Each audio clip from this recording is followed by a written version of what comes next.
అందరికీ నమస్కారం అండి. నిన్న జగన్మోహన్ రెడ్డి గారి వైఎస్ఆర్సీపీ పార్టీ ఏదైతే ఉందో ఫీజు పోరు అనే ఒక కార్యక్రమానికి పిలుపునిచ్చినట్లుగా తెలిసింది. అయితే ఇక్కడ మనం చూసుకుంటే గత 5 ఏళ్ళు కూడా ఫీజు రీఎంబర్స్మెంట్ నిధులు ఇవ్వక వివిధ రకాలుగా విద్యార్థులను వేధించినటువంటి జగన్మోహన్ రెడ్డి గారి పార్టీ ఈరోజు ఫీజు పోరు అనే కార్యక్రమానికి ముందుకు రావడం అనేది చాలా హాస్యాస్పదం. ఎందుకంటే అన్ని రకాలుగా విద్యార్థులను ఇబ్బంది పెట్టిన మీరే ఫీజు పోరు అని ఏ విధంగా కార్యక్రమం చేస్తారని సందర్భంగా అడుగుతున్నామండి.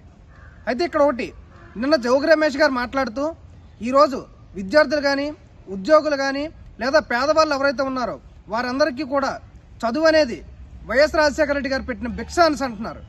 మీకు అసలు విద్యార్థులు కానీ యువత కానీ ఏ విధంగా కనబడుతున్నారని అడుగుతున్నాం. వాళ్ళని బిచ్చగాళ్ళతో పోల్చడం అనేది ఏ రకంగా మీరు భావిస్తున్నారని అంటున్నామండి. ఎందుకంటే ఈరోజు విద్యార్థులు కానీ పేదలందరూ కూడా చదువుకొని వారి కష్టం మీద వారు బతుకుతూ ఉంటే బిచ్చగాళ్ళతో పోల్చడం సమంజసమా అని సందర్భంగా అడుగుతున్నామండి.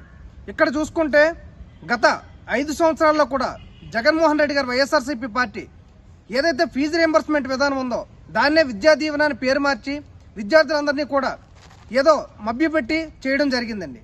గత తెలుగుదేశం పార్టీ 2019 వరకు 14 నుంచి 19 వరకు సుమారు 16 లక్షల మందికి లబ్ధి చేకూరిస్తే వీళ్ళు కేవలం 9 లక్షల మందికే లబ్ధి చేకూర్చి సుమారు 7 లక్షల మంది విద్యార్థుల్ని రోడ్డున పడేసిన పరిస్థితి ఉంది.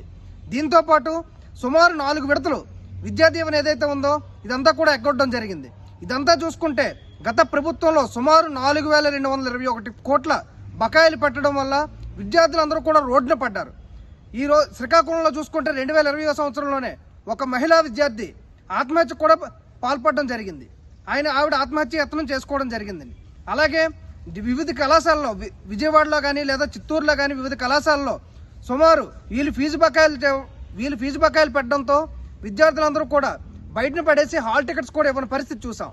అలాగే నెల్లూరులో ఒక నర్సింగ్ కళాశాలలో చూసుకుంటే సుమారు 30 మంది విద్యార్థులకు హాల్ టికెట్స్ ఇవ్వకుండా రోడ్డు మీద పెట్టిన పరిస్థితి చూస్తున్నాం.